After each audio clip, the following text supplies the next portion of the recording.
ಆಕಾಶವಾಣಿ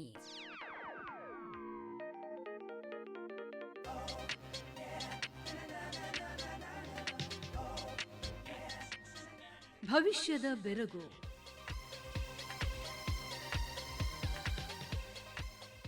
ಆಕಾಶವಾಣಿ ಹಾಗೂ ವಿಜ್ಞಾನ್ ಪ್ರಸಾರ್ನ ಸಹಭಾಗಿತ್ವದಲ್ಲಿ ಪ್ರಸಾರವಾಗುತ್ತಿರುವ ಕೃತಕ ಬುದ್ಧಿಮತ್ತೆಯನ್ನು ಕುರಿತ ವಿಶೇಷ ಕಾರ್ಯಕ್ರಮ ಸರಣಿಯ 41ನೇ ಕಾರ್ಯಕ್ರಮ. ಸಹಕಾರ ಕರ್ನಾಟಕ ರಾಜ್ಯ ವಿಜ್ಞಾನ ಮತ್ತು ತಂತ್ರವಿದ್ಯಾ ಮಂಡಳಿ. ಕೇಳಿ ಭವಿಷ್ಯದ ಬೆರಗು. ಆತ್ಮೀಯ ಕೇಳುಗರೆ ನಮಸ್ಕಾರ. ಇವತ್ತಿನ ಭವಿಷ್ಯದ ಬೆರಗು ಕಾರ್ಯಕ್ರಮಕ್ಕೆ ತಮ್ಮೆಲ್ಲರಿಗೆ ಪ್ರೀತಿಯ ಸ್ವಾಗತ. ತಂತ್ರಜ್ಞಾನದ ಬಳಕೆ ಹೆಚ್ಚು ಹೆಚ್ಚು ಆದಂತೆಲ್ಲ ಸಾರ್ವಜನಿಕ ವಲಯದಲ್ಲಿ ಸೇವೆಗಳು, ಕೊಳ್ಳುವಿಕೆ, ಮಾರುವಿಕೆ, ಹಣ ಪಾವತಿ ಹೀಗೆ ಹಲವು ಕಾರ್ಯಗಳನ್ನು ಕೂತಲ್ಲಿಯೇ ಮಾಡ್ತಾ ಎಲ್ಲವೂ ಡಿಜಿಟಲೀಕರಣವಾಗಿರುವುದು ನಮಗೆಲ್ಲ ಗೊತ್ತಿರೋ ವಿಷಯ. ಆದರೆ ಯಾವುದೇ ಡಿಜಿಟಲ್ ವ್ಯವಸ್ಥೆ ಆರಂಭವಾದಾಗ ಆ ಸೇವೆಗಳಲ್ಲಿ ಹಲವು ಲೋಪದೋಷಗಳು ಮತ್ತು ಸಣ್ಣ ಪುಟ್ಟ ಸಮಸ್ಯೆಗಳು ಕೂಡ ಸರ್ವೇ ಸಾಮಾನ್ಯ ಅಂತಲೇ ಹೇಳಬೇಕಾಗತ್ತೆ. ಕೃತಕ ಬುದ್ಧಿಮತ್ತೆ ಮತ್ತು ಅದಕ್ಕೆ ಸಂಬಂಧಿಸಿದ ಹಲವು ತಂತ್ರಜ್ಞಾನಗಳ ಸಹಾಯದಿಂದ ಇಂತಹ ಸಮಸ್ಯೆಗಳನ್ನು ನಾವು ಬಗೆಹರಿಸಬಹುದಾಗಿದೆ. ಹಾಗಾಗಿ ಕೃತಕ ಬುದ್ಧಿಮತ್ತೆಯಂತಹ ತಂತ್ರಜ್ಞಾನದಿಂದ ಆದಾಯ ತೆರಿಗೆ ಇಲಾಖೆ ಮತ್ತು ಹಣಕಾಸಿನ ಏಜೆನ್ಸಿಗಳು ಸಮರ್ಥವಾಗಿ ಕೆಲಸ ನಿರ್ವಹಿಸೋದಕ್ಕೆ ಸಾಧ್ಯವಾಗಿದೆ. ಅಷ್ಟೇ ಅಲ್ಲದೆ ಕೃತಕ ಬುದ್ಧಿಮತ್ತೆ ಭ್ರಷ್ಟಾಚಾರವನ್ನು ಊಹಿಸಲು ಮತ್ತು ವಂಚನೆಯನ್ನು ಗುರುತಿಸುವಲ್ಲಿ ಪ್ರಮುಖ ಪಾತ್ರವನ್ನು ವಹಿಸ್ತಾ ಇದೆ. ಇದು ಬರೀ ಒಂದು ತಂತ್ರಜ್ಞಾನವಾಗಿರದೆ ಯಾವುದೇ ಸಂಸ್ಥೆಯ ರಚನೆ, ಆಡಳಿತ, ಕೆಲಸದ ಹಂಚಿಕೆ ಮತ್ತು ಮಾನವ ಸಂಪನ್ಮೂಲ ಇವೆಲ್ಲವುಗಳ ಸುಲಲಿತ ಕಾರ್ಯವ್ಯವಸ್ಥೆಯಲ್ಲಿ ಪ್ರಮುಖ ಪಾತ್ರವನ್ನು ವಹಿಸಿದೆ.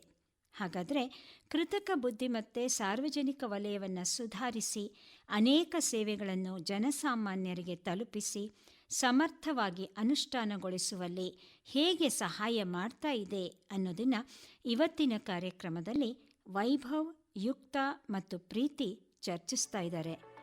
ಕೇಳೋಣ ಬನ್ನಿ.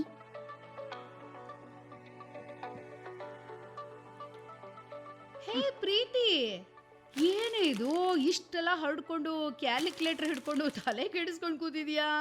ಬಾ ಯುಕ್ತ, ಅಪ್ಪನಿಗೆ ಪುರ್ಸೊತ್ತೇ ಇಲ್ಲ ಪಾಪ, ತುಂಬ ಕೆಲಸ ಕಣೆ ಅವ್ರಿಗೆ. ಅವ್ರ ಇನ್ಕಮ್ ಟ್ಯಾಕ್ಸ್ದು ಕ್ಯಾಲ್ಕುಲೇಷನ್ ಮಾಡೋದಕ್ಕೂ ಅವ್ರಿಗೆ ಟೈಮ್ ಇಲ್ಲ. ನೀನೇ ಮಾಡಿಬಿಡು ಅಂತ ಹೇಳಿ ನನ್ನ ಕೈಗೆ ಕೊಟ್ಟಿದ್ದಾರೆ. ನಾನು ಗಣಿತದಲ್ಲಿ ಫಸ್ಟ್ ರ್ಯಾಂಕ್ ಅಲ್ವಾ. ಇದೆಲ್ಲ ಆದಾಯ, ಉಳಿತಾಯ, ಖರ್ಚು ಎಲ್ಲನೂ ಕರೆಕ್ಟಾಗಿ ಲೆಕ್ಕ ಬರ್ಕೊಂಡು ಲೆಕ್ಕ ಮಾಡಿ ಮುಗಿಸೋಷ್ಟೊತ್ತಿಗೆ ಗೋವಿಂದ ಗೋವಿಂದ. ಅಯ್ಯೋ ನಿನ್ ತಲೆ. ಅಲ್ಲ ಕಣೆ ಪ್ರೀತಿ, ಯಾರಿಗಾದ್ರೂ ಚಾರ್ಟೆಡ್ ಅಕೌಂಟೆಂಟ್ ಹತ್ರ ಕೊಟ್ರೆ ಮಾಡ್ಕೊಡ್ತಾರಲ್ವಾ ನೀಟಾಗಿ. ನೀನ್ ಯಾಕೆ ಕಷ್ಟಪಡ್ತಿದ್ಯಾ? ಹಲೋ ಯುಕ್ತ. ಬಾ. ಏನು ಇಬ್ರು ಏನೋ ಚಾರ್ಟರ್ಡ್ ಅಕೌಂಟೆಂಟ್ ಅಂತೆಲ್ಲ ಮಾತಾಡ್ತಾ ಕ್ಯಾಲ್ಕುಲೇಟರ್ ಹಿಡ್ಕೊಂಡು ಭರ್ಜರಿ ಲೆಕ್ಕ ಮಾಡ್ತಾ ಇದ್ದೀರಲ್ಲ? ಅಬ್ಬಾ, ಲೆಕ್ಕ ವಿಜ್ಞಾನ ಅಂದರೆ ಮಾರು ದೂರ ಓಡೋಗ್ತಿದ್ದೆ ನಾನು. ಈಗ ಇನ್ಕಮ್ ಟ್ಯಾಕ್ಸ್ ಫಾರ್ಮನ್ನು ತುಂಬೋದಕ್ಕೆ ನನಗೆ ಸಹಾಯ ಮಾಡೋದಕ್ಕೆ ಆಪತ್ ಬಾಂಧವ ಬಂದ. ಪ್ರೀತಿ ಅಲ್ಲ, ನೀನಿನ್ನು ಯಾವ ಕಾಲದಲ್ಲಿ ಇದೆಯಾ? ಇದನ್ನೆಲ್ಲ ಬರೀತಾ ಕ್ಯಾಲ್ಕುಲೇಟರ್ ಹಿಡ್ಕೊಂಡು ಲೆಕ್ಕ ಹಾಕೋ ಅವಶ್ಯಕತೆ ಇಲ್ಲವೇ ಇಲ್ಲ. ಯುಕ್ತ ಹೇಳ್ತಿದ್ಲಲ್ಲ, ಹಾಗೆ ಆಡಿಟ್ ಆಫೀಸ್ಗೆ CAನ ಹುಡ್ಕೊಂಡು ಹೋಗೋದೇ ಬೇಡ. ಮತ್ತೇನು ಮಾಡ್ಬೋದು ಅಂತ ಹೇಳು ಹಾಗಾದ್ರೆ. ಇವಾಗ ಕೃತಕ ಬುದ್ಧಿಮತ್ತೆಯನ್ನು ಬಳಸಿ ಮಾಡಿರೋ ಆ್ಯಪ್ಗಳು ಲಭ್ಯ ಇವೆ. ಅದರಲ್ಲಿ ನಿಮ್ಮ ಆದಾಯ, ಖರ್ಚು, ವೆಚ್ಚ, ಉಳಿತಾಯದ ಅಂಕೆ ಸಂಖ್ಯೆಗಳನ್ನು ಹಾಕಿದರೆ ಸಾಕು, ಎಲ್ಲ ಲೆಕ್ಕನೂ ಅವೇ ಹೇಳ್ಬಿಡ್ತೇವೆ. ಹೌದು. ಆದಾಯ ತೆರಿಗೆ ಇಲಾಖೆ, ಹಣಕಾಸಿನ ಏಜೆನ್ಸಿಗಳು ಸಹ ಇದೇ ಕೃತಕ ಬುದ್ಧಿಮತ್ತೆಯನ್ನ ಬಳಸಿ ಟ್ಯಾಕ್ಸ್ ಕ್ಯಾಲ್ಕುಲೇಷನ್ ಮಾಡೋದು ಸುಲಭ ಮಾಡ್ಕೊಂಡ್ಬಿಟ್ಟಿವೆ. ಅದನ್ನ ನಾನು ಓದಿದ್ದೆ. ಹೌದಾ? ಲೆಕ್ಕ ನೋಡಿದ್ರೆ ತಲೆ ಬಿಸಿ ಆಗೋ ನನಗೆ ನಿಮ್ಮಿಬ್ಬರ ಮಾತು ಕೇಳಿ ಹಾಲು ಕುಡ್ದಂಗೆ ಆಯ್ತು ನೋಡು. ನಿಜ. ನಾವು ನಮ್ಮದಷ್ಟೇ ಲೆಕ್ಕ ಹಾಕಿ ಅರ್ಜಿ ತುಂಬಿಕೊಡೋಕ್ಕೆ ಕಷ್ಟಪಡೋವಾಗ ಆದಾಯ ತೆರಿಗೆ ಇಲಾಖೆಯವರು ಇಡೀ ತೆರಿಗೆ ವ್ಯಾಪ್ತಿಗೆ ಒಳಪಡುವಂಥ ಎಲ್ಲವನ್ನೂ ಸರಿ ಇದೆಯೇ ಇಲ್ಲವೇ ಅನ್ನೋದನ್ನು ಪರೀಕ್ಷೆ ಮಾಡೋದಕ್ಕೆ ಅಷ್ಟೇ ಅಲ್ಲದೆ ಸಾರ್ವಜನಿಕರ ಜೊತೆಗೆ ಸಂವಹನ ನಡೆಸೋದಕ್ಕೆ ಕೂಡ ಕೃತಕ ಬುದ್ಧಿಮತ್ತೆಯನ್ನು ಬಳಸ್ತಾ ಇದ್ದಾರೆ. ನಿಜ ನಿಜ. ಈ ಹಿಂದಿನ ಸೀಸನ್ಗಳಲ್ಲಿ ತಾತ್ಕಾಲಿಕವಾಗಿ ನೇಮಕ ಮಾಡ್ಕೊಳ್ತಿದ್ದ ಹೆಚ್ಚಿನ ಸಂಖ್ಯೆಯ ನೌಕರರು ಅವರಿಂದಲೂ ಕಣ್ತಪ್ಪಿಸಿ ಆಗ್ತಿದ್ದಂತಹ ತಪ್ಪುಗಳು, ಹೆಚ್ಚಿನ ಹಣವ್ಯಯ ಮತ್ತೆ ಸಮಯ ಇವನ್ನೆಲ್ಲ ನಿವಾರಿಸೋದಕ್ಕೆ ಅಷ್ಟೇ ಯಾಕೆ ಆದಾಯ ತೆರಿಗೆಯನ್ನು ಕಟ್ಟೋದ್ರಿಂದ ಯಾಮಾರಿಸೋ ಸಾರ್ವಜನಿಕರನ್ನ ಪತ್ತೆ ಹಚ್ಚೋದಕ್ಕೆ ಕೂಡ ಈ ತಂತ್ರಜ್ಞಾನ ನೆರವಾಗ್ತಿದೆ ಅಂತ ಓದಿದ್ದೀನಿ. ಕರೆಕ್ಟಾಗಿ ಹೇಳಿದೆ ನೋಡು ಯುಕ್ತ. ಆರ್ಥಿಕವಾಗಿ ಸಬಲರಾಗಿದ್ದು, ತೆರಿಗೆಯನ್ನು ಕಟ್ಟೋದಕ್ಕೆ ಶಕ್ತರಾಗಿದ್ದೂ, ಸರಿಯಾದ ಸಮಯದಲ್ಲಿ ಕಟ್ಟದೇ ಇರೋರಿಗೆ ಒಂಥರ ಸಂದೇಶ, ಅಷ್ಟೇನೂ ಸಬಲ ಅಲ್ಲದವರಿಗೆ ಬೇಗ ಕಟ್ಟೋ ಹಾಗೆ ಪ್ರೇರೇಪಿಸುವಂತೆ, ಹುರಿದುಂಬಿಸೋ ಪ್ರತ್ಯೇಕ ಸಂದೇಶಗಳನ್ನು ಕಳಿಸುವಂತೆ ಅಲ್ಗೋರಿದಮ್ಗಳನ್ನು ಬರೆಯಲಾಗ್ತಾ ಇದೆ. ಓ, ಕೃತಕ ಬುದ್ಧಿಮತ್ತೆಯಿಂದ ಸಾರ್ವಜನಿಕರಿಗೆ ಇಷ್ಟೆಲ್ಲ ಸಹಾಯ ಆಗೋ ಥರ ಸೇವೆ ಇದೆ ಅನ್ನೋದನ್ನು ಕೇಳಿ ನಂಗೆ ತುಂಬಾ ಸಂತೋಷ ಆಯಿತು. ನಿಜ ಪ್ರೀತಿ, ಒಂದು ಸೇವೆಯ ಬಗ್ಗೆ ಕೇಳಿ ಇಷ್ಟೊಂದು ಖುಷಿ ಪಡಬೇಡ. ನಾಳೆ ನಮ್ಮ ಕಾಲೇಜಲ್ಲಿ ಸಾರ್ವಜನಿಕ ವಲಯದಲ್ಲಿ ಕೃತಕ ಬುದ್ಧಿಮತ್ತೆಯ ಬಳಕೆ ಈ ವಿಷಯದಲ್ಲಿ ರಾಷ್ಟ್ರೀಯ ಮಟ್ಟದ ಕಾರ್ಯಾಗಾರ ಇದೆ. ಅಲ್ಲಿ ಸಾರ್ವಜನಿಕ ಸೇವೆಗಳನ್ನು ಜನಸಾಮಾನ್ಯರಿಗೆ ತಲುಪಿಸೋದ್ರಲ್ಲಿ ಕೃತಕ ಬುದ್ಧಿಮತ್ತೆಯ ಬಳಕೆ ಕುರಿತು ಉಪನ್ಯಾಸಗಳು, ಪೇಪರ್ ಪ್ರೆಸೆಂಟೇಷನ್, ಪೋಸ್ಟರ್ ಪ್ರೆಸೆಂಟೇಷನ್ಗಳು ಕೂಡ ನಡೆಯುತ್ತೆ. ಹೌದೇನೆ, ಸಖತ್ ಇಂಟ್ರೆಸ್ಟಿಂಗ್ ಕಣೆ ಇದು. ನಾನಂತೂ ಆ ಕಾರ್ಯಾಗಾರಕ್ಕೆ ತಪ್ಪದೇ ಹಾಜರಾಗ್ತೀನಿ. ಖಂಡಿತ, ನೀವಿಬ್ಬರೂ ಬನ್ನಿ. ನಿಮಗೆ ನನ್ನ ಕಡೆಯಿಂದಾನು ವೆಲ್ಕಮ್. ಹೌದು, ಇಬ್ರು ಬರ್ತೀವಿ. ಈಗ ನಿನ್ನ ಪ್ರಾಬ್ಲಮ್ಗೆ ಸೊಲ್ಯೂಷನ್ ಕೊಟ್ಟಿದ್ದಕ್ಕೆ ಪ್ರೀತಿ, ನಮ್ಮಿಬ್ಬರಿಗೆ ಬಿಸಿ ಬಿಸಿ ಕಾಫಿ ತಿಂಡಿ ಬರ್ಲಿ. ಹೌದು. ಅದಕ್ಕೇನಂತೆ, ಕಾಯಿ ಚಟ್ನಿ, ಆಲೂಗಡ್ಡೆ ಪಲ್ಯ ಆಗ್ಲೇ ರೆಡಿ ಇದೆ. ಬಿಸಿ ಬಿಸಿ ಮಸಾಲೆ ದೋಸೆ ಜೊತೆಗೆ ಬೆಣ್ಣೆ ಹಾಕೊಂಡು ತಿನ್ನೋಣ ಬಂದ್ರೆ. ಮಾಡ್ಕೊಡ್ತೀನಿ. ಎಸ್.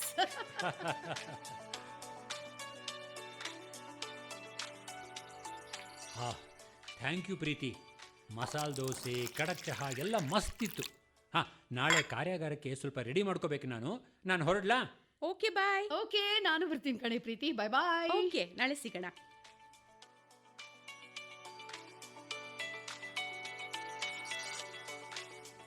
ಯುಕ್ತ, ಬೇಗ ಬಾರೆ. ಇನ್ನೇನು ಕಾರ್ಯಾಗಾರ ಶುರು ಆಗೋ ಟೈಮ್ ಆಯ್ತು ಅನ್ಸತ್ತೆ. ಈ ವೈಭವ್ ಎಲ್ಲಿದ್ದಾನೆ ಅಂತ ಹುಡುಕ್ಬೇಕಲ್ಲ ಈಗ. ಪ್ರೀತಿ, ನಿಗೊಂದು ವಿಷಯ ಗೊತ್ತಾ? ಇವತ್ತು ನಮ್ಮ ವೈಭವ್ ಕೂಡ ಪೋಸ್ಟರ್ ಪ್ರೆಸೆಂಟೇಷನ್ ಕೊಡ್ತಾ ಇದ್ದಾನೆ. ವಾರಿ ವಾ. ಹಾಗಾದ್ರೆ ಇವತ್ತು ಅವನಿಗೆ ಪ್ರಶ್ನೆಗಳನ್ನ ಬಾಣದ ಥರ ಬಿಟ್ರೆ ಮಾಹಿತಿ ಪೂರ್ಣ ಉತ್ತರಗಳ ಸುರಿಮಳೆನೆ ಸುರಿಸ್ಬಿಡ್ತಾನೆ ಅನ್ಸುತ್ತೆ. ಅಲ್ಲಿ ನೋಡು, ಅಲ್ಲಿ ನಿಂತ್ಕೊಂಡಿದ್ದಾನೆ. ಪೋಸ್ಟರ್ ಬೇರೆ ಹಿಡ್ಕೊಂಡಿದ್ದಾನೆ. ಹಲೋ ಪ್ರೀತಿ. ಹಾಯ್ ಯುಕ್ತ. ಬನ್ನಿ. ವಾ ಪ್ರೀತಿ, ನೋಡಿಲ್ಲಿ, ಸಾರ್ವಜನಿಕ ವಲಯದಲ್ಲಿ ಕೃತಕ ಬುದ್ಧಿಮತ್ತೆಯ ಬಳಕೆ, ಇದು ವೈಭವ್ ಪ್ರೆಸೆಂಟ್ ಮಾಡ್ತಾ ಇರೋ ವಿಷಯ. ಅಬ್ಬಾ ವೈಭವ್, ಕೃತಕ ಬುದ್ಧಿಮತ್ತೆ ನಮ್ಮ ಸಾರ್ವಜನಿಕ ವಲಯವನ್ನ ಆಮೂಲಾಗ್ರವಾಗಿ ಬದಲಾಯಿಸೋದಕ್ಕೆ ಸಾಧ್ಯ ಇದೆ ಅಂತೀಯಾ? ಕೃತಕ ಬುದ್ಧಿಮತ್ತೆ ಡಿಜಿಟಲ್ ಆವಿಷ್ಕಾರಗಳಲ್ಲಿ ಒಂದಾಗಿದೆ. ಇದು ಸಾರ್ವಜನಿಕ ವಲಯ ಮತ್ತು ಸಾರ್ವಜನಿಕ ಸೇವೆಯಲ್ಲಿ ಇರೋರನ್ನ ಸೇರಿದಂತೆ ಸಮಾಜವನ್ನು ಮೂಲಭೂತವಾಗಿ ಬದಲಾಯಿಸಬಹುದು. ವೈಭವ್, ಕೃತಕ ಬುದ್ಧಿಮತ್ತೆಯನ್ನ ಸಾರ್ವಜನಿಕ ವಲಯದಲ್ಲಿ ಹೇಗೆಲ್ಲ ಬಳಸಬಹುದು ಅಂತ ಒಂದೊಂದಾಗಿ ಹೇಳ್ತಾ ಹೋಗು, ನೋಡೋಣ. ತುಂಬಾ ಆಸಕ್ತಿಯಿಂದ ನಾವು ಕೇಳ್ತಾ ಹೋಗ್ತೀವಿ. ಹೇಗೂ ನಿನ್ನ ಪೋಸ್ಟರ್ ಪ್ರೆಸೆಂಟೇಷನ್ ಅನ್ನ ಪ್ರೆಸೆಂಟ್ ಮಾಡ್ದಂಗೂ ಆಗತ್ತೆ.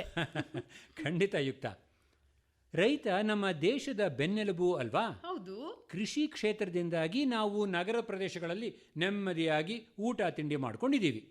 ಹೀಗಾಗಿ ಇತ್ತೀಚಿನ ವರ್ಷಗಳಲ್ಲಿ ಸರ್ಕಾರ ಕೃಷಿ ಕ್ಷೇತ್ರದಲ್ಲಿನ ಹಲವಾರು ಸವಾಲುಗಳನ್ನು ಎದುರಿಸೋದಕ್ಕೆ ಕೆಲವು ಪಾಲಿಸಿಗಳನ್ನು ಪರಿಚಯ ಮಾಡಿದೆ. ಉದಾಹರಣೆಗೆ NAM ಅಂದರೆ ಈ ನ್ಯಾಷನಲ್ ಅಗ್ರಿಕಲ್ಚರಲ್ ಮಾರ್ಕೆಟ್, ಕರ್ನಾಟಕದಲ್ಲಿನ ಜಮೀನುಗಳ ದಾಖಲೆಗಳ ಎಲ್ಲವನ್ನೂ ಡಿಜಿಟಲೀಕರಣಗೊಳಿಸಿದೆ. ಅದೇ ಭೂಮಿ ಪ್ರಾಜೆಕ್ಟ್ ಅಂತಾರಲ್ಲ, ಅದೇ ತಾನೇ? ಎಕ್ಸಾಕ್ಟ್ಲಿ, ಅದೇ ಯುಕ್ತ. ಜೊತೆಗೆ ರೈತರಿಗೆ ಹಣ ಪಾವತಿಸೋದಕ್ಕೆ ಮತ್ತು ಹಣಕಾಸಿನ ಸೇವೆಗಳನ್ನು ಪೂರೈಸೋದಕ್ಕೆ ಕಿಸಾನ್ ಕ್ರೆಡಿಟ್ ಕಾರ್ಡ್ಗಳನ್ನು ಬಳಸಲಾಗ್ತಾ ಇದೆ. ಅಲ್ಲದೆ ಕೃಷಿ ವಿಜ್ಞಾನ ಕೇಂದ್ರಗಳು, ಅಗ್ರಿಕಲ್ಚರಲ್ ಟೆಕ್ನಾಲಜಿ ಮ್ಯಾನೇಜ್ಮೆಂಟ್ ಏಜೆನ್ಸಿಗಳನ್ನು ಜಿಲ್ಲೆಗಳಲ್ಲಿ ಸ್ಥಾಪಿಸಲಾಗಿದೆ. ಇಂತಹ ಪ್ರಮುಖ ಕ್ಷೇತ್ರವಾದ ಕೃಷಿ ನೀತಿ ಆಯೋಗದ ಕೇಂದ್ರ ಬಿಂದುಗಳಲ್ಲಿ ಒಂದು ಅಂತಾನೆ ಹೇಳಬಹುದು.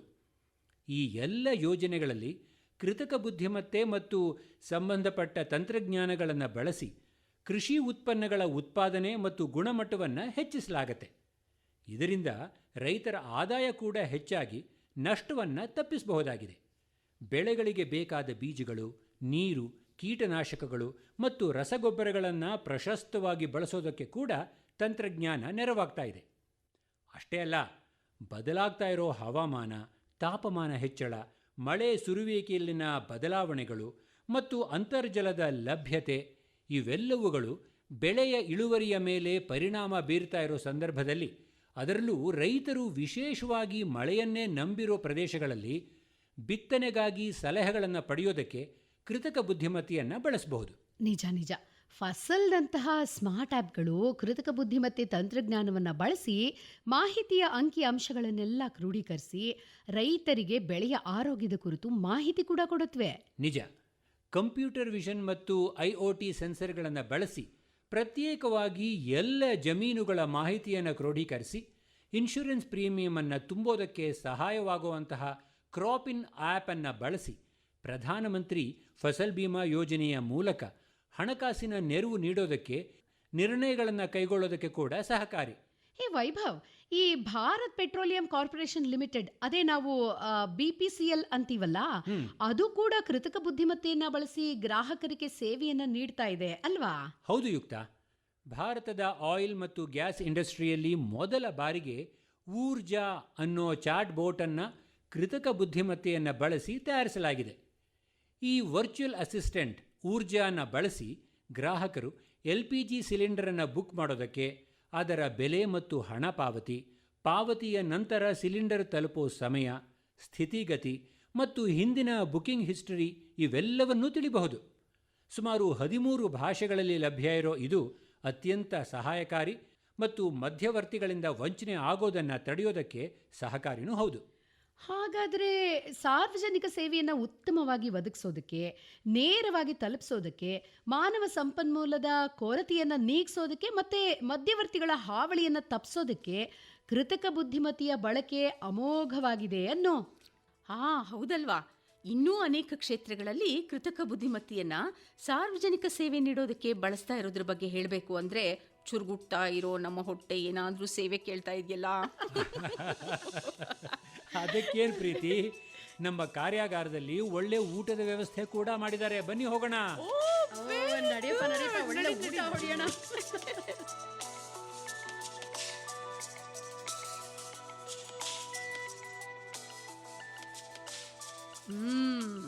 ಮೆದುಳಿಗೆ ಜ್ಞಾನದ ಕಣಜವನ್ನ ನೀಡೋದ್ರ ಜೊತೆಗೆ ಒಳ್ಳೆ ಗಡದ್ದಾಗಿ ಊಟದ ವ್ಯವಸ್ಥೆ ಮಾಡಿ ಹೊಟ್ಟೆನೂ ಸಂತೃಪ್ತಿಯಾಗೋ ವ್ಯವಸ್ಥೆ ಕೂಡ ಅಚ್ಚುಕಟ್ಟಾಗಿತ್ತಲ್ವಾ ಯುಕ್ತ? ವ್ಯವಸ್ಥೆ ಅಂದ ತಕ್ಷಣ ನೆನಪಾಗೋದು ಬ್ಯಾಂಕಿಂಗ್ ಕ್ಷೇತ್ರ ನೋಡು. ಈ ವಲಯದಲ್ಲೂ ಕೂಡ ಕೃತಕ ಬುದ್ಧಿಮತ್ತೆಯ ಬಳಕೆ ಪ್ರಮುಖ ಪಾತ್ರ ವಹಿಸಿದೆ ಅಲ್ವಾ?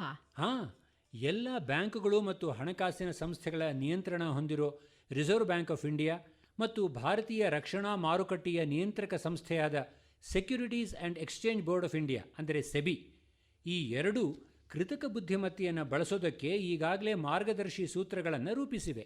ಹೌದಲ್ವಾ. ನೀವೀಗಾಗಲೇ ತಿಳಿಸಿದ ಹಾಗೆ ಕೃತಕ ಬುದ್ಧಿಮತ್ತೆಯನ್ನು ಬಳಸಿಕೊಂಡು ಆದಾಯ ತೆರಿಗೆ ವಂಚಕರನ್ನು ಪತ್ತೆ ಹಚ್ಚಬಹುದು. ಆರೋಗ್ಯ ಇಲಾಖೆಯ ಆಯುಷ್ಮಾನ್ ಭಾರತ್ ಯೋಜನೆಯಲ್ಲಿ ವಂಚನೆಯನ್ನು ಪತ್ತೆ ಹಚ್ಚೋದಕ್ಕೆ ಕೂಡ ಬಳಸಲಾಗ್ತಿದೆ ಅಂತ ಹೇಳಿದ್ರಲ್ಲ ನೀವು.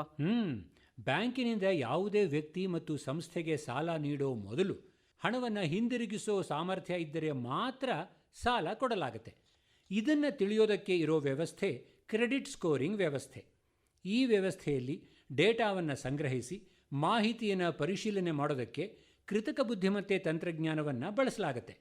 ಇದು ನೀಡೋ ಕ್ರೆಡಿಟ್ ಸ್ಕೋರಿಂಗ್ನಿಂದಾಗಿ ಸಾಲ ಕೊಡೋದಕ್ಕೆ ಅನುವಾಗಿ ಸಾಲಗಾರರು ಸಕಾಲದಲ್ಲಿ ಮರುಪಾವತಿಸೋದು ಸಾಧ್ಯವಾಗಿ ಬ್ಯಾಂಕುಗಳು ದಕ್ಷತೆಯಿಂದ ಕೆಲಸ ನಿರ್ವಹಿಸೋದಕ್ಕೆ ಸಾಧ್ಯ ಆಗುತ್ತೆ. ಅಪ್ಪ, ಬ್ಯಾಂಕಿಂಗ್ ಕ್ಷೇತ್ರಕ್ಕೆ ಎಷ್ಟೆಲ್ಲ ಉಪಯೋಗ ಇದೆ ಅಲ್ವಾ ಇದರಿಂದ. ವಂಡರ್ಫುಲ್. ನಿಂಗೆ ಗೊತ್ತಾ, ನೀತಿ ಆಯೋಗ 2018ರಲ್ಲಿ ಶಿಕ್ಷಣ ಕ್ಷೇತ್ರಕ್ಕೆ ಅಗ್ರ ಪ್ರಾಶಸ್ತ್ಯವನ್ನು ನೀಡಿದೆ. ಮತ್ತು ನ್ಯಾಷನಲ್ ಎಜುಕೇಷನ್ ಪಾಲಿಸಿ 2020 ಕೃತಕ ಬುದ್ಧಿಮತ್ತೆಯು ಶಿಕ್ಷಣ ನೀಡೋದರಲ್ಲಿ ಪ್ರಮುಖ ಪಾತ್ರವನ್ನು ವಹಿಸಲಿದೆ. ಎಕ್ಸಾಕ್ಟ್ಲಿ ಯುಕ್ತ. ಕೆಲವು ರಾಜ್ಯ ಸರ್ಕಾರಗಳು ಆಯಾ ರಾಜ್ಯದ ಶಿಕ್ಷಣದಲ್ಲಿ ಕೃತಕ ಬುದ್ಧಿಮತ್ತೆಯನ್ನು ಅಳವಡಿಸಿಕೊಳ್ಳೋದಕ್ಕೆ AI ತಂತ್ರಜ್ಞಾನಾಧಾರಿತ ಕಂಪನಿಗಳ ಜೊತೆಗೆ ಸಹಯೋಗವನ್ನು ಹೊಂದಿವೆ ಮತ್ತು ಹೊಂದುತ್ತಲಿವೆ.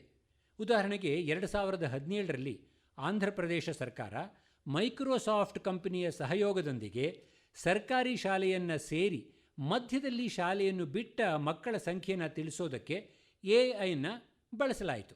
ಹಾಗೆಯೇ ತಮಿಳುನಾಡು ಸರ್ಕಾರ ಶಾಲೆಗಳಲ್ಲಿ ಹಾಜರಾತಿಯನ್ನು ನಿರ್ವಹಿಸೋದಕ್ಕೆ AI ಆಧಾರಿತ ಬಯೋಮೆಟ್ರಿಕ್ ವ್ಯವಸ್ಥೆಯನ್ನು ರೂಪಿಸಿದೆ.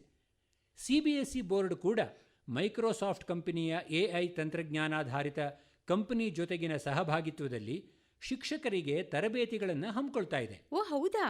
ಹಾಗಾದರೆ ಯಂತ್ರಗಳು ಮಕ್ಕಳ ಮುಖ ನೋಡಿ ಗುರುತಿಸಿ ಅಟೆಂಡೆನ್ಸ್ ಹಾಕೊಳ್ಳೋ ದಿನಗಳು ದೂರ ಇಲ್ಲ ಅನ್ಸುತ್ತೆ ಅಲ್ವಾ? ನಾವು ಸ್ಕೂಲ್ಗೆ ಹೋಗ್ತಿದ್ದಾಗ ನಮ್ಮ ಟೀಚರು ನಮ್ಮ ಹೆಸರು ಕರೆಯೋದೇ ತಡ. ಪ್ರೆಸೆಂಟ್ ಟೀಚರ್ ಅಂತ ರಾಗ ಹೇಳ್ಕೊಂಡು ಅಟೆಂಡೆನ್ಸ್ ಹಾಕ್ತಾ ಇದ್ದಿದ್ದು ಜ್ಞಾಪಕ ಇದೆಯಾ ಯುಕ್ತ? ಹೌದಲ್ವಾ? ಸಖತ್ ಮಜಾ ಇತ್ತು ಕಣೆ ನಮ್ಮ ಸ್ಕೂಲ್ ಡೇಸು. ಬರೀ ಅಟೆಂಡೆನ್ಸ್ ಅಷ್ಟೇ ಅಲ್ಲ ಕಣೆ, ವಿದ್ಯಾಭ್ಯಾಸಕ್ಕಾಗಿ ಕೂಡ AI ಬಳಕೆ ಆಗ್ತಾ ಇದೆ. ಇತ್ತೀಚೆಗೆ ಕೃತಕ ಬುದ್ಧಿಮತ್ತೆಯನ್ನು ಬಳಸಿಕೊಂಡು ಎಡ್ಟೆಕ್ ಕಂಪನಿಗಳಾದ ಬೈಜು, ಟಾಪರ್, ಆಕಾಶ್ ಮತ್ತೆ ಖಾನ್ ಅಕಾಡೆಮಿಗಳು ಈಗಾಗಲೇ ತಮ್ಮ ಸೇವೆಗಳನ್ನು ನೀಡ್ತಾ ಇವೆ. ಹೌದು. ಇನ್ನು ಜಾಗತಿಕ ನೀರಿನ ನಿರ್ವಹಣೆಯನ್ನು ಕೂಡ AI ತಂತ್ರಜ್ಞಾನವನ್ನು ಬಳಸಿ ಸುಸ್ಥಿರ ಅಭಿವೃದ್ಧಿಯನ್ನು ಹೊಂದೋ ಗುರಿ ಹಾಕಿಕೊಳ್ಳಲಾಗಿದೆ. 2018ರಲ್ಲಿ ಭಾರತ ಸರ್ಕಾರದ ಜಲಸಂಪನ್ಮೂಲ ಸಚಿವಾಲಯ ಗೂಗಲ್ ಜೊತೆಗಿನ ಸಹಭಾಗಿತ್ವದಲ್ಲಿ AI ತಂತ್ರಜ್ಞಾನವನ್ನು ಬಳಸಿ ಪ್ರವಾಹದ ಮುನ್ಸೂಚನೆಯನ್ನು ನೀಡೋ ಮಾಡೆಲ್ ಅಂದರೆ ಒಂದು ಮಾದರಿಯನ್ನು ತಯಾರಿಸಿತ್ತು. Wow, wonderful. ವಿಶ್ವ ಬ್ಯಾಂಕ್ನ ಸಹಕಾರದೊಂದಿಗೆ ರಾಷ್ಟ್ರೀಯ ಕುಡಿಯೋ ನೀರಿನ ನಿರ್ವಹಣೆ ಮತ್ತು ಸುಧಾರಣೆಗಾಗಿ ರೂಪಿಸಿರುವ ಅಟಲ್ ಭೂಜಲ್ ಯೋಜನೆ, ಅದರಲ್ಲೂ ಕೂಡ AI ತಂತ್ರಜ್ಞಾನವನ್ನು ಬಳಸಿ ಯೋಜನೆಯನ್ನು ಅತ್ಯಂತ ಸದೃಢವಾಗಿ ಅನುಷ್ಠಾನಗೊಳಿಸೋದಕ್ಕೆ ತಯಾರಿ ನಡೆದಿದೆ. ಓ, ನೀರಿನ ನಿರ್ವಹಣೆಗೆ ಮಾತ್ರನಾ ಅಥವಾ ಶಕ್ತಿಯ ಬೇರೆ ಬೇರೆ ರೂಪಗಳ ನಿರ್ವಹಣೆಯಲ್ಲೂ ಈ ತಂತ್ರಜ್ಞಾನವನ್ನು ಬಳಸ್ಬೋದಾ? ಖಂಡಿತವಾಗಿಯೂ ಪ್ರೀತಿ. ಕೆಲವು ಉದಾಹರಣೆ ಅಂದರೆ ಶಕ್ತಿಯ ವಿವಿಧ ರೂಪಗಳನ್ನು ಸಕಾರಣಗಳಿಗಾಗಿ ಬಳಕೆಯಾಗೋದನ್ನು ಮಾನಿಟರ್ ಮಾಡೋದಕ್ಕೆ AI ತಂತ್ರಜ್ಞಾನ ಬಳಕೆ ಆಗ್ತಿದೆ. ಅಂದರೆ ಬಿಡ್ಜೆಲಿ ಅನ್ನೋ ಎನರ್ಜಿ ಅನಾಲಿಟಿಕಲ್ ಕಂಪನಿ AI ತಂತ್ರಜ್ಞಾನವನ್ನು ಬಳಸಿ ಮನೆಯಲ್ಲಿನ ಯಾವ ಉಪಕರಣಗಳು, ಉದಾಹರಣೆಗೆ ಫ್ಯಾನ್, ವಿದ್ಯುತ್ ಬಲ್ಬ್ಗಳು, TV, ವಾಷಿಂಗ್ ಮೆಷಿನ್, ರೆಫ್ರಿಜರೇಟರ್ ಇತ್ಯಾದಿಗಳು ಯಾವ್ಯಾವು ಎಷ್ಟೆಷ್ಟು ವಿದ್ಯುತ್ ಶಕ್ತಿಯನ್ನು ಬಳಸತ್ವೆ ಅನ್ನೋದನ್ನು ಅಂದಾಜಿಸತ್ವೆ. ಇದರ ವರದಿಯ ಶಿಫಾರಸಿಂದ ವಿದ್ಯುತ್ ಶಕ್ತಿಯನ್ನು ಹಿತಮಿತವಾಗಿ ಬಳಸೋದಕ್ಕೆ ಸಹಾಯಕ ಆಗ್ತಾ ಇದೆ. ಇದೇ ಥರ ಸಸ್ಲ್ಯಾಬ್ಸ್ ಅನ್ನೋ ಕಂಪನಿ ಸಸ್ಲ್ಯಾಬ್ ಓಮ್ ಅನ್ನೋ ಉತ್ಪನ್ನವನ್ನು ತಯಾರಿಸಿದೆ. ಈ ಉತ್ಪನ್ನವನ್ನು ಎಲೆಕ್ಟ್ರಿಸಿಟಿ ಮೀಟರ್ಗೆ ಅಳವಡಿಸಿ ನಂತರ ಬಳಕೆದಾರರ ಮೊಬೈಲ್ ನಂಬರಿಗೆ ಸಂಪರ್ಕ ಕಲ್ಪಿಸೋ ಅವಕಾಶವನ್ನು ಕಲ್ಪಿಸಲಾಗಿದೆ. ಇದರಿಂದ ಮನೆಯಲ್ಲಿನ ಉಪಕರಣಗಳು ಯಾವೆಲ್ಲ ಕಾರ್ಯಚಟುವಟಿಕೆಗಳಿಗೆ ಎಷ್ಟೆಷ್ಟು ವಿದ್ಯುತ್ ಶಕ್ತಿ ಬಳಕೆ ಆಗ್ತಿದೆ ಅಂತ ಆವಾಗಲೇ ತಿಳ್ಕೋಬಹುದು. ವಾ, ಇದೊಂಥರ ಫೇಸ್ಬುಕ್ ಲೈವ್ ಬಂದಂಗೆ ಅಲ್ವಾ? ಲೈವ್ ಅಪ್ಡೇಟ್ಸ್ ಕೊಡ್ತಾನೆ ಇರುತ್ತೆ ಅನ್ನೋ. ಏನಪ್ಪ ಇದು, ಮನುಷ್ಯ ಬಳಸೋ ಎಲ್ಲದ್ರ ಮೇಲೂ ಮಷಿನ್ ತನ್ನ ಹಿಡಿತನ ಸಾಧಿಸ್ಬಿಡ್ತಾ ಇದೆಯಲ್ಲ. ಮತ್ತೆ ಮನುಷ್ಯ ತನ್ನ ಬುದ್ಧಿಶಕ್ತಿಯನ್ನ ಬಳಸಿ ಇಂತಹ ತಂತ್ರಜ್ಞಾನವನ್ನ ರೂಪಿಸ್ತಿರೋದು ಅವನ ಬುದ್ಧಿಶಕ್ತಿಯನ್ನೇ ನಿಯಂತ್ರಿಸೋ ಕಾಲ ದೂರದಲ್ಲಿಲ್ಲ ನೋಡು. ಇತ್ತೀಚೆಗೆ ಪವನ ಶಕ್ತಿ ಅಂದರೆ ವಿಂಡ್ ಎನರ್ಜಿಯನ್ನು ಬಳಸಿ ವಿದ್ಯುತ್ ಶಕ್ತಿಯನ್ನು ತಯಾರಿಸ್ತಾ ಇರೋದು ನಮಗೆಲ್ಲ ಗೊತ್ತಿರೋ ವಿಷಯನೇ. ಹೌದು. ಈ ಕ್ಷೇತ್ರದಲ್ಲೂ ಕೂಡ AI ತಂತ್ರಜ್ಞಾನವನ್ನು ಬಳಸಿ ಹವಾಮಾನದ ಹಿಂದಿನ ಮತ್ತು ಆಯಾ ದಿನದ ಮಾಹಿತಿಯನ್ನು ಪರಿಶೀಲಿಸಿ ಟರ್ಬೈನ್ಗಳನ್ನು ಅಳವಡಿಸುವ ಸ್ಥಳ ಮತ್ತು ವಿದ್ಯುತ್ ಶಕ್ತಿಯ ಅವಶ್ಯಕತೆಯ ಆಧಾರದ ಮೇಲೆ ಪವನ ಶಕ್ತಿಯ ಉತ್ಪಾದನೆಯ ಸಾಮರ್ಥ್ಯವನ್ನು ಹೆಚ್ಚಿಸಬಹುದಾಗಿದೆ. ಉದಾಹರಣೆಗೆ ಮಹೀಂದ್ರಾ ಟೆಕೋ ಕಂಪನಿ ಈ ತಂತ್ರಜ್ಞಾನ ಬಳಸಿ ವಿಂಡ್ ಪಲ್ಸ್ ಅನ್ನೋ ಹೆಸರಿನಲ್ಲಿ ನೀಡೋ ಅಂಕಿ ಅಂಶಗಳನ್ನು ಆಧರಿಸಿ ಉಪಕರಣದ ಸ್ಥಿತಿಗತಿಯನ್ನು ತಿಳ್ಕೋಬಹುದು. ಹೇಗಪ್ಪ ಅಂದರೆ BP, ಶುಗರು, ರಕ್ತ, ಮೂತ್ರ ಇಂತಹ ಕೆಲವು ಪರೀಕ್ಷೆಗಳಿಂದ ನಮ್ಮ ಆರೋಗ್ಯದ ಸ್ಥಿತಿಗತಿಯನ್ನು ಹೇಗೆ ತಿಳಿತೀವೋ ಹಾಗೆ ಉಪಕರಣದ ಆರೋಗ್ಯವನ್ನು ತಿಳಿಯೋದ್ರಿಂದ ಅದರ ಉತ್ಪಾದನಾ ಸಾಮರ್ಥ್ಯ ಮತ್ತು ಒಳ್ಳೆಯ ಆದಾಯವನ್ನು ತರೋ ಭರವಸೆ ನೀಡಬಲ್ಲದು. ಓ, ಭಲೆ ಬ್ರಿಲಿಯಂಟ್ ಕಣೋ ವೈಭವ್. ಭಾರತೀಯ ವಿಜ್ಞಾನ ಸಂಸ್ಥೆ AI ತಂತ್ರಜ್ಞಾನವನ್ನು ಬಳಸಿ ಈಕ್ವಾಟರ್ ಪ್ರಾಜೆಕ್ಟ್ ಅನ್ನೋ ಯೋಜನೆಯಲ್ಲಿ ನೀರಿನ ಬಳಕೆಯ ಅಂಕಿಅಂಶಗಳ ಆಧಾರದ ಮೇಲೆ ಜಿಯೋಸ್ಪೇಷಿಯಲ್ ಮ್ಯಾಪ್ ಅನ್ನು ತಯಾರಿಸಿದೆ. ಇದರಿಂದ ಭಾರತದ ಪ್ರಮುಖ ನಗರಗಳಿಗೆ ನೀರಿನ ಸರಬರಾಜನ ವ್ಯರ್ಥ ಆಗದ ಹಾಗೆ ಸಮರ್ಥವಾಗಿ ಸರಬರಾಜು ಆಗುವಂತೆ ಯೋಜನೆಯನ್ನು ರೂಪಿಸಬಹುದು. ಈ ಯೋಜನೆಯನ್ನ ಬೆಂಗಳೂರು ನೀರು ಸರಬರಾಜು ಮತ್ತು ಕೊಳಚೆ ನಿರ್ಮೂಲನಾ ಮಂಡಳಿ ಅಂದರೆ BWSSB ಅದರೊಂದಿಗೆ ಸೇರಿ ಬೆಂಗಳೂರು ದಕ್ಷಿಣಕ್ಕೆ ನೀರು ಸರಬರಾಜು ಮಾಡೋದಕ್ಕೆ ಸೆನ್ಸರ್ಗಳನ್ನು ತಯಾರಿಸ್ತಾ ಇದೆ. ಅಂದ್ರೆ ಸ್ವಲ್ಪ ಇರೋ, ಅಂದರೆ ಈ ಮ್ಯಾಪನ್ನು ತಯಾರಿಸೋವಾಗ ಅಂಕಿಅಂಶಗಳು ಮಾಡ್ತಾರಲ್ಲ, ನಾವು ಹಿಂದೆ ಬಳಸಿರೋ ನೀರಿನ ಬಳಕೆ ಆಧಾರದ ಮೇಲೆ ಮತ್ತೆ ನಾವು ಹಿಂದೆ ಪಾವತಿ ಮಾಡಿರೋ ಬಿಲ್ಲಿನ ಆಧಾರದ ಮೇಲೆ ತಯಾರಿಸ್ತಾರೇನೋ ಅಲ್ವಾ? ನಿಜ. ಇನ್ನೊಂದು ಉದಾಹರಣೆ ಹೇಳೋದಾದರೆ IIT ಕಾನ್ಪುರ್ ಮತ್ತು ಇಂಡಿಯನ್ ಇನ್ಸ್ಟಿಟ್ಯೂಟ್ ಆಫ್ ಟಾಕ್ಸಿಕಾಲಜಿಯ ಸಂಶೋಧಕರು ಗೋಮತಿ ನದಿ ನೀರಿನ ಗುಣಮಟ್ಟವನ್ನು, ಅಂದರೆ ನೀರಿನಲ್ಲಿ ಕರಗಿರೋ ಆಕ್ಸಿಜನ್ ಮಟ್ಟ, ಡಿಸಾಲ್ವ್ಡ್ ಆಕ್ಸಿಜನ್ ಮತ್ತು ಬಯಾಲಜಿಕಲ್ ಆಕ್ಸಿಜನ್ ಡಿಮಾಂಡ್ ಘಟಕಾಂಶಗಳ ವಿಶ್ಲೇಷಣೆಯಲ್ಲಿ ಕೂಡ AI ತಂತ್ರಜ್ಞಾನವನ್ನು ಬಳಸಿದ್ದಾರೆ. ಅಬ್ಬಾ, ಕೃತಕ ಬುದ್ಧಿಮತ್ತೆ ತಂತ್ರಜ್ಞಾನವನ್ನು ಎಷ್ಟೆಲ್ಲ ವಲಯಗಳಲ್ಲಿ ಬಳಸಿ ಸಾರ್ವಜನಿಕ ಸೇವೆಯನ್ನು ನೀಡಬಹುದಾಗಿದೆ ಅನ್ನೋದು ಕೇಳೋಕ್ಕೆ ಒಂಥರ ರೋಮಾಂಚನ ಆಗಿದೆ. ನನಗಂತೂ ಇನ್ನೂ ರೋಮಾಂಚನ ಆಗ್ತಿದೆ. ನೋಡಲ್ಲಿ ಟೀ, ಕಾಫಿ, ಬಿಸ್ಕೆಟ್ ಬಂತು. ಒಂದು ಬ್ರೇಕ್ ತಗೊಳ್ಳೋಣ. ಖಂಡಿತ ಖಂಡಿತ.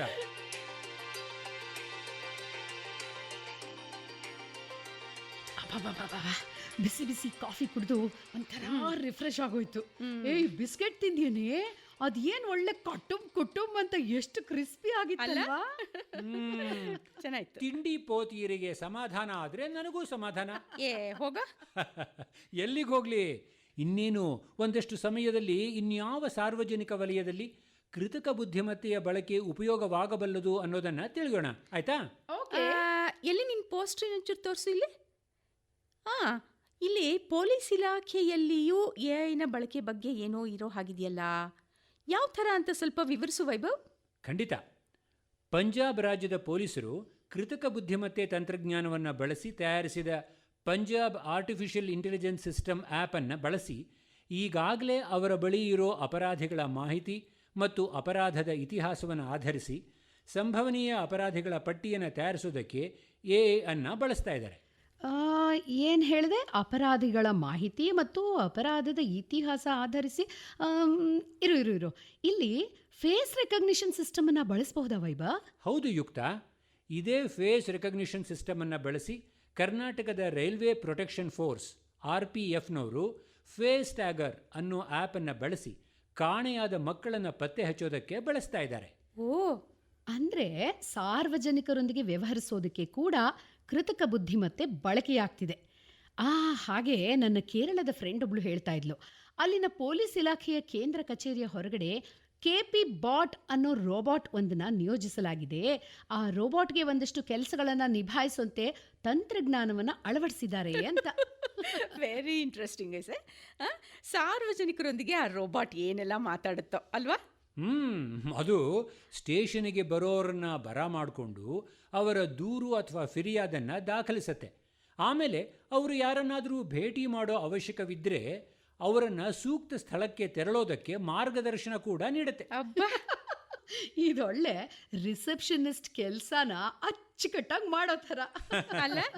ಸರ್ಕಾರ ಮತ್ತು ಸಾರ್ವಜನಿಕ ಸಮಾಜದ ಸಂಘಟನೆಗಳು ಕೃತಕ ಬುದ್ಧಿಮತ್ತೆ ತಂತ್ರಜ್ಞಾನವನ್ನು ಬಳಸಿಕೊಂಡು ಹಲವು ಸೇವೆಗಳನ್ನು ಜನಸಾಮಾನ್ಯರಿಗೆ ತಲುಪಿಸ್ತಾ ಇವೆ ಅನ್ನೋದನ್ನು ಸವಿವರವಾಗಿ ತಿಳಿಸಿದ ನಿಮ್ಮಿಬ್ಬರಿಗೆ ಮತ್ತು ಇಂಥದೊಂದು ವೇದಿಕೆಯನ್ನು ಕಲ್ಪಿಸಿದ ಎಲ್ಲರಿಗೂ ಧನ್ಯವಾದಗಳು ಅಂತಷ್ಟೇ ಹೇಳಿದ್ರೆ ಜಾಸ್ತಿ ಆಗುತ್ತೋ ಕಡಿಮೆ ಆಗುತ್ತೋ? ನಾನು ಏನು ಹೇಳಲಿ ಪ್ರೀತಿ, ಧನ್ಯೋಸ್ಮಿ ಅಂತೀನಿ. ಥ್ಯಾಂಕ್ಸ್ ವೈಭವ್. ನಾವಿನ್ನು ಹೊರಡೋಣ. ಬಾಯ್. ಬಾಯ್ ಬಾಯ್ ಬಾಯ್ ಬಾಯ್.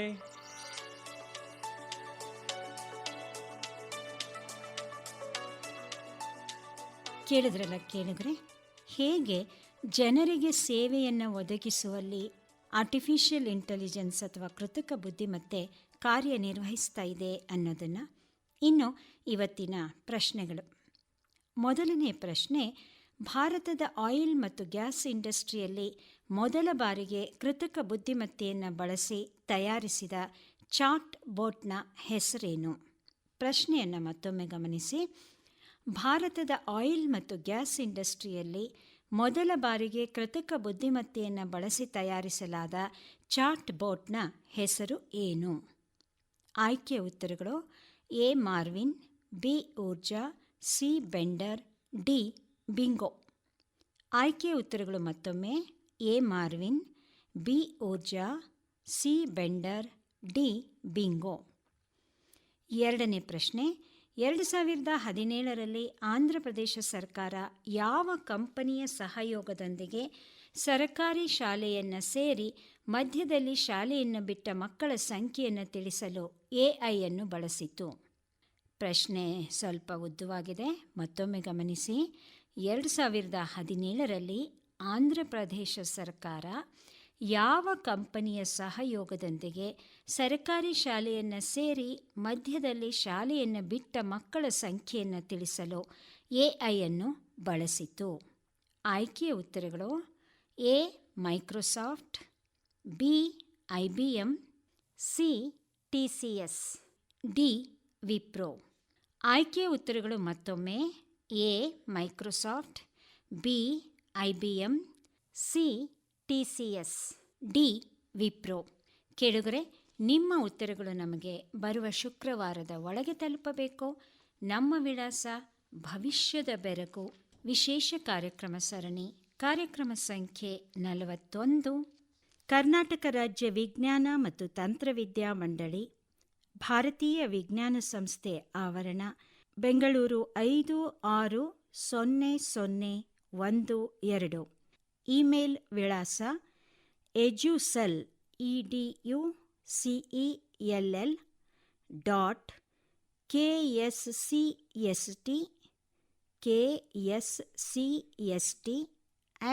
KSCST@gmail.com. ದೂರವಾಣಿ ಸಂಖ್ಯೆ SMS ಮತ್ತು ವಾಟ್ಸಾಪ್ಗಳಿಗೆ ಮಾತ್ರ 8277293742. ದೂರವಾಣಿ ಸಂಖ್ಯೆಯನ್ನು ಮತ್ತೊಮ್ಮೆ ಗಮನಿಸಿ: 8277293742. ಮತ್ತೆ ಮುಂದಿನ ವಾರ ಇದೇ ಸಮಯಕ್ಕೆ ಭೇಟಿಯಾಗೋಣ ಭವಿಷ್ಯದ ಬೆರಗು ಕಾರ್ಯಕ್ರಮದಲ್ಲಿ. ನಮಸ್ಕಾರ.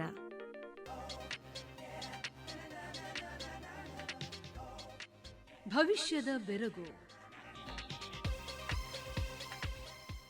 ಆಕಾಶವಾಣಿ ಹಾಗೂ ವಿಜ್ಞಾನ್ ಪ್ರಸಾರ್ನ ಸಹಭಾಗಿತ್ವದಲ್ಲಿ ಪ್ರಸಾರವಾಗುತ್ತಿರುವ ಕೃತಕ ಬುದ್ಧಿಮತ್ತೆಯನ್ನು ಕುರಿತ ವಿಶೇಷ ಕಾರ್ಯಕ್ರಮ ಸರಣಿಯ 41ನೇ ಕಾರ್ಯಕ್ರಮ ಕೇಳಿದಿರಿ.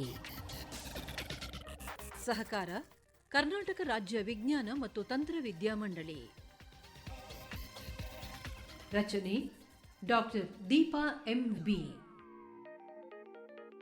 ಭಾಗವಹಿಸಿದವರು HV ನಟರಾಜ್, ಅನುರಾಧ BR ಹಾಗೂ ಆಶಾ ವಿಶ್ವನಾಥ್.